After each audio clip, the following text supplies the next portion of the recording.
Welcome back to the pod, guys. Episode 5. Today we're going to be talking about building out your Jiu-Jitsu game. How does one go about building out a game in Jiu-Jitsu? Is it even important to build out a game? Do you even need to have a game in Jiu-Jitsu? Do you have a game in Jiu-Jitsu? Right? Like, these are the things that we're going to be chatting about today. And so a little bit of history on this is, so for me, I started off in a certified training center for the Gracies in South Korea. And in that spot, we didn't have really like any games. Like, I was new to Jiu-Jitsu too, so I definitely didn't have a game. It was just like, roll and figure stuff out. But they taught really good technique, and you just apply the technique when you can. And so it was just like kind of like just trying to do chess, and it wasn't any strategy. And I end up switching gyms. I ended up going to like about 7 or 8 different gyms throughout the last 10 years. And, I just kept that philosophy. I just had Jiu-Jitsu be fun for me. And I never really had any one coach in particular instill any type of game, if you will. It was just bits and pieces and nuggets from everyone's game that I ended up adding together to do my own style or own brand of Jiu-Jitsu. And I think that's another way of looking at it. It's not necessarily like building out a game or a game plan or something like that. It's more so like, what's your brand? What's your strategy? Like, who are you as an individual? Like, are you someone who is aggressive? Like, personality wise, would your friends describe you as somebody that's really aggressive? Or are you someone that's like more chill, more laid back, right? When you roll, are you like enjoying the process, or are you like super stressed out, or are you like really analytical? Are you really thinking constantly? Are you that type of person? And I think this all matters when you're talking about building out a game, when you're building your brand of Jiu-Jitsu, your style of Jiu-Jitsu, right? Some people look at certain athletes, Jiu-Jitsu athletes, and they will say like, oh, this person is like very leg lock focused, or this person is very defensive focused. This person loves to do rear naked chokes, for example. But in reality, what is their style? What is their brand? And how to go about that? And so for me, the first thing I think you need to start off with is guard, because that's usually when you're starting off on Jiu-Jitsu, unless you're doing positionals, you're going to start off with some type of distance in between you and your training partner, or you and your opponent. There's going to be some distance there. So first you got to develop a guard, a decent guard. And that guard should it should be enjoyable. It should be enjoyable for you. It shouldn't be a guard that you're stressed playing. You don't really like it, but it's effective. For example, I don't really like this guard. It's boring, but I find it really effective, so I do it. It's kind of like, what are you like? Seriously? Like, what are you training Jiu-Jitsu for? Are you trying to become a millionaire and be like number one? You're trying to beat Gordon Ryan, so you're just doing all Gordon Ryan moves, which will never work to beat him. You got to be innovative and creative and do your own thing, but that's a side tangent. If you're not having fun, why are you training? First and foremost, pick a guard that's fun and enjoyable and pretty easy to use and easy to get into, in my opinion. So for me, that guard for me is half guard. Right? I like to get into half guard. Usually, I found out early on that most people like to get into half guard on top, because they like to set up passes from there, or they like to try to set up some submissions even from there. And for me, it allows me to also set up some submissions or sweeps from that position as well. So it kind of becomes a battle of who's most skilled in half guard, right? And I enjoy that battle a lot. So I invite them into my half guard to actually play in that fire a little bit. And I'm a little bit more confident in my skills. Do they always work? Absolutely not. But that's the game I like to play because it's fun for me. Some other people don't really like half guard. They feel like they get smashed a lot in half guard. So they like to play more of a De La Hiva, reverse De La Hiva, or, K guard or false guard, or they like to play maybe R guard, Y guard, which is not really a guard. L guard is not really a guard either, but it's like more of a transition. R guard is more of a transition too. But whatever they are, R guard being reverse guard, for those who are like, what is he talking about? There's a whole bunch of different types of guards, right? Just basically find out what do you naturally do. And one recommendation might be to record yourself and look at you and see how you roll. And Maybe you can get a recommendation if you're a white belt or a blue belt. Maybe you get a recommendation from an upper belt and ask them like, hey, what do you think? What guard do you think fits me? Because there might be a guard that you're not familiar with yet, right? And they can give you some recommendations. Now, however, if you do have a guard already and you're already in that position, so maybe you're a blue belt or you're a purple belt or just beginning as a purple belt, and you kind of have a light style of the game that you play. Next thing is like, all right, now that I'm in this guard, what hip am I going to be on? What position I'm going to be on? Obviously, hopefully you'll feel comfortable in both sides, but dominantly, maybe I'm going to be better on my right hip side. Fine. On your right hip side, what are you doing? Are you looking for underhooks? Are you looking for overhooks? What are you doing? So for me personally, I like to be on my right hip and I like to bait. I like to give underhooks so I can get the overhook. It's like, why would I do that? Because I like to set up clamp guard. I like to set up, triangles. I like to set up sweeps. I like to set up a lot of different things from that. So I'll bait from half guard. I'll give people the underhook and they'll take it because it feels like a dominant position until it's not, right? But sometimes I lose that battle too. I give it up and I'm like, oh wait, oh shoot, I shouldn't have did that. But yeah, what's your style? Are you going for the far arm? Are you going for the near arm? Are you overhooking? Are you underhooking? Right? There's a difference between all of that, and you have to develop whatever that style is. You might be overhooking on your right hip, but on your left hip, you're underhooking because on your right side, you're a little bit more dominant on the underhook. These are things that you have to explore and feel comfortable. You don't always have to train or drill both sides. Like I talked about in the last episode, right? In the last episode, I was talking about how you don't necessarily, like when you're drilling, you don't need to mindlessly drill. You should be like thinking about, the defense to this. And so when you're drilling too, it's like, oh wait, this doesn't really feel comfortable on the left hip. Let me try it on the right hip. Okay, I like it on the right hip. I'm just gonna drill on the right hip. Or if you're like playing half guard, for example, or on the left side, this actually feels a little bit more comfortable. So I'm only going to do this on the left side. And when I'm on my right side, I'm going to do a different move. And that makes your game more dynamic, but also fits your body much better. It's kind of like the difference of getting, having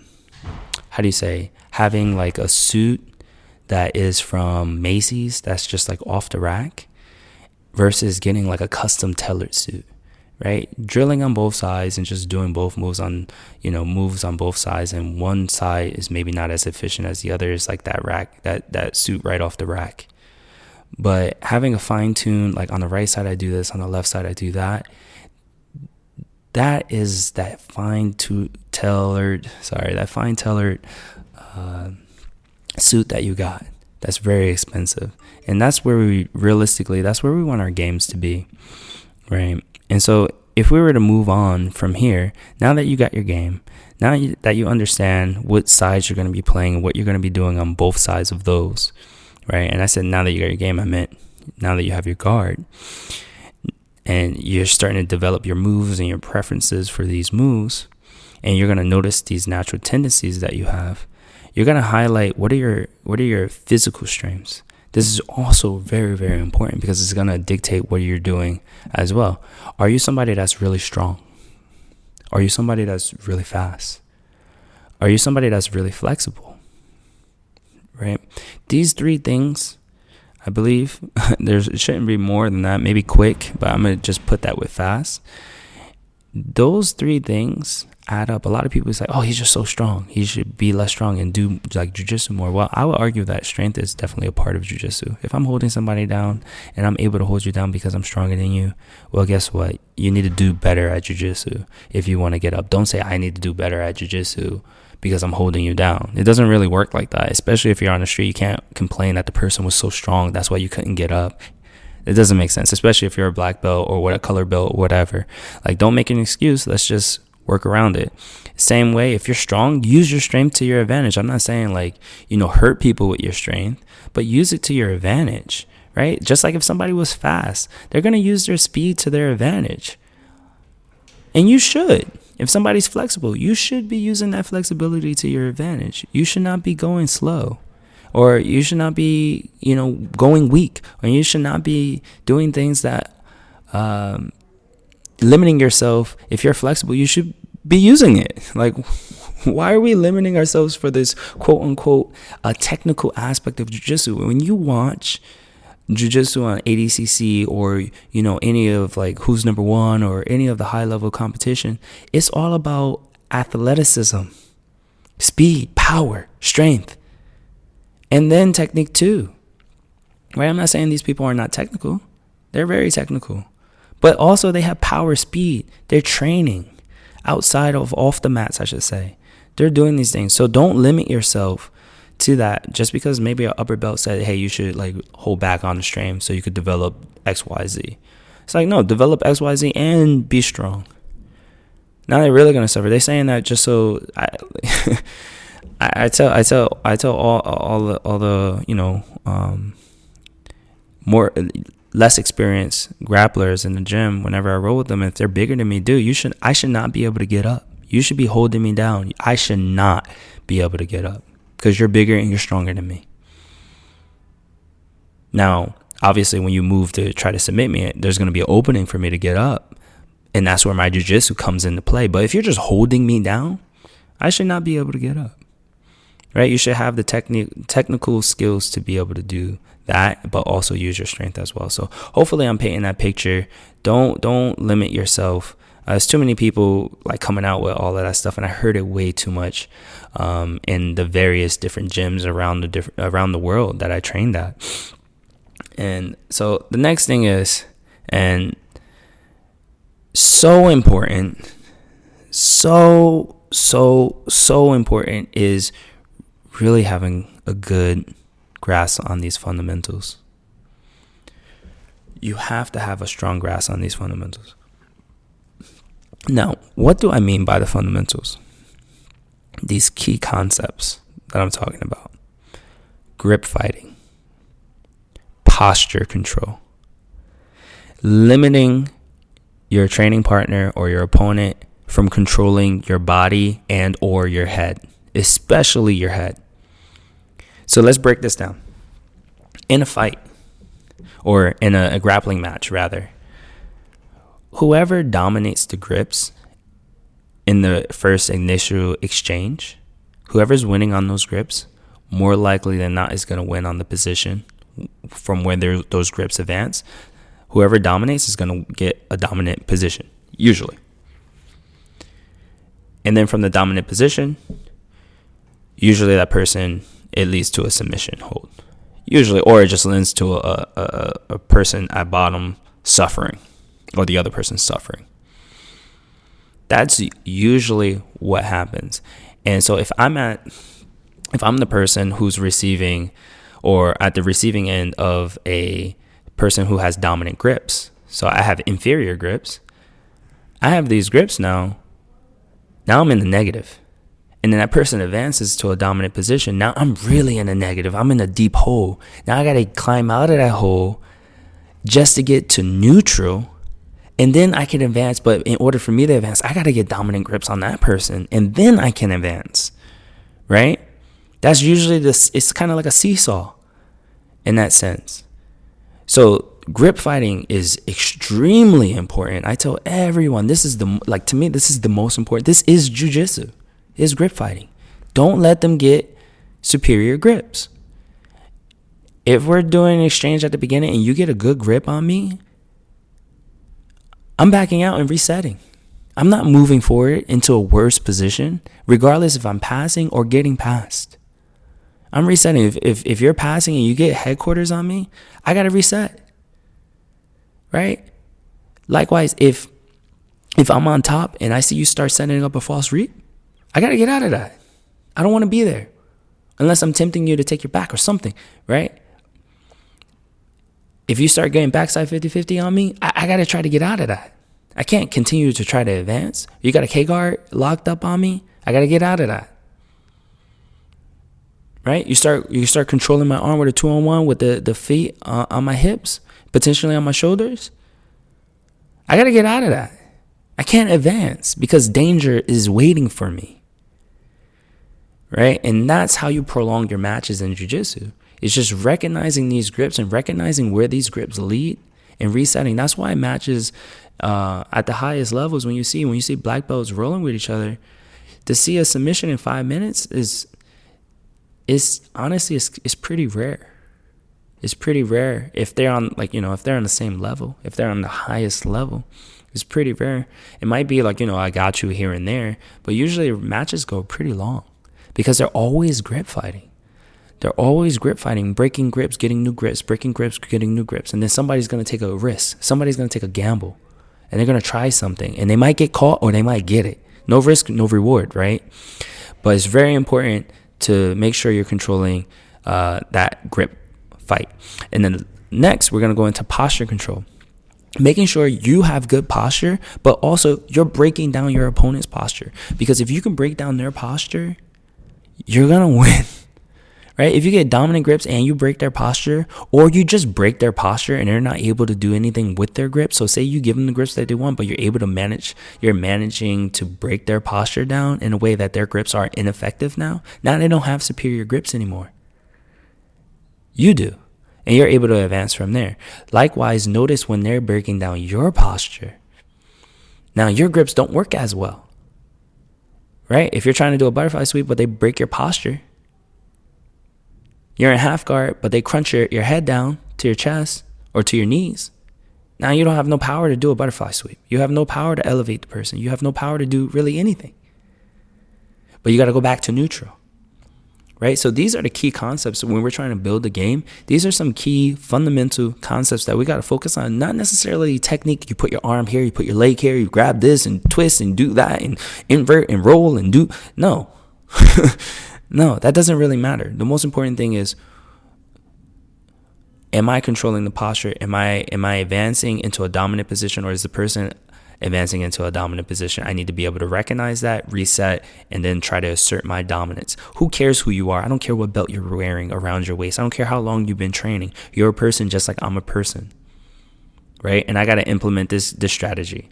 I'm not going to kowtow just because, you're my coach or you've been training for a long time. No, it doesn't work that way, right? You're trying to kill me. I'm trying to kill you. Maybe it's not that aggressive, right? Because I like to have jiu-jitsu be fun. But maybe it's like, hey, I'm trying to beat you. You're trying to beat me. Let's go at it, right? Let's go at it. I'm not going to give you an easy win just because. And I don't expect you to give me an easy win just because. If you're going to give me an easy win, I know it's not real. I'm not going to like it, right? So very, very important. Very consistently apply these strategies to every single role that you do. Think about these things as you're doing it. Don't think about the actual technical things. Put my foot here, put my hand here. No, don't think about that stuff. Think about the concepts of control, grip fighting, limiting control over your body, over your head. Whenever somebody grabs your head, you remove that grip. Don't let them control your head. Why? It's not going to lead anywhere good for you, right? And again, as I was mentioning, what's your style? Are you playful? Are you aggressive? Are you somewhere in between? For me, I really, really love the fact that when I first started jiu-jitsu, Henry Gracie, he actually has this philosophy of keep it playful, right? And for me, that was everything that I needed, because like I love to have fun. I love to joke. And so like I'll be rolling and I'll have fun. I'll joke, I'll laugh, I'll smirk, I'll do something silly, right? Just to keep it playful. But that's my style. Not everybody is like me. Some people are very aggressive, and there's nothing wrong with that, right? As long as you're not ripping submissions. I heard this on Reddit, and I agree with it, actually. It said there's no such thing as dick moves. There's only dick speeds. So if you have a move, like a twister, for example, there's nothing wrong with that. As long as you give me time to tap. A heel hook, there's nothing wrong with that. As long as you give me time to tap. If you just crank it 0 to 100, then you don't give anybody a time to tap and you're just snapping everything. Yeah, well, you're too aggressive. And quite frankly, you shouldn't be training jiu-jitsu. You need to see a psychologist or a psychiatrist, because why are you doing that when people got to go to work? You know what I'm saying? But anyway, I digress. So these are some basic tips That has helped me over the years fine tune my game. I feel like I just fell into a game, and these are just things that I naturally do to be comfortable. When I started competing, when I did my competition, I was drilling things that I was weak at. So I watched my roles. I saw certain things that I was weak at, and we all know what are the things that we're weak at. And I just started, I bought a couple instructionals. I started watching instructionals and just drilling. Not necessarily drilling. I'm not a big fan of drilling, but getting some positional sparring in on those positions and just trying to emulate the moves that I saw on the instructionals. But when I watch instructionals, the most important thing to me is understanding the concepts that they might not necessarily be saying, right? Because a lot of the athletes that are, giving these instructionals, they're actually also competing. So they're not going to share all their secrets, right? They're not going to tell you everything. Gordon Ryan's not going to tell you 100% of everything that he does. He's going to leave out golden nuggets here and there, right? But overall, it's going to be much more helpful than not having those instructionals, right? It's going to be better than you trying to pave the way for yourself, make a new road on your own. Why do that? Right? Walk on the road that somebody else built. Sure, there might be some potholes, but you probably can fix those potholes, right? There might be some stones missing, but you can fill in those stones. And that's the journey. Maybe you might also be a little bit more advanced, and this is what I found to be very helpful for me. I just started watching competition footage as well. Like, I was like, all right, the instructions are nice, but I realized there's a limit to that because they're not truly coming forward with everything in these instructionals. So then I just started watching footage, actual roles, and seeing people do different techniques. And I would rewatch that technique, and try to go all the way back to the sequence that where it began. It might begin from the slap bump. It might begin after a certain scramble, right? And I just look and see, all right, from where can this be recreated, and try to understand why that move worked, and then work on that move in the gym. And those have been the moves that I adapt in my game, and they become my game from there, is by actually watching other people do jiu-jitsu and not necessarily just, sitting there and watching somebody teach me jiu-jitsu. And it's really important to focus on these concepts, the key takeaways. I appreciate you guys for taking the time out to listen. Remember, always respect your training partners, because if you don't have them, you're not going to be able to do jiu-jitsu. And be nice to them. If you're very aggressive, maybe tone it down a little bit so that they can also enjoy it as well. You don't want to be the spazzy white belt, the spazzy blue belt. There should not be such thing as a spazzy blue belt, by the way. You shouldn't have a blue belt if you're very spazzy. But that's my opinion, and it's worth absolutely nothing. But I enjoy you guys. I enjoy doing this. Thanks for listening. Choose a guard, develop your core moves, refine your fundamentals, establish your philosophy. I'll see you guys in the next episode.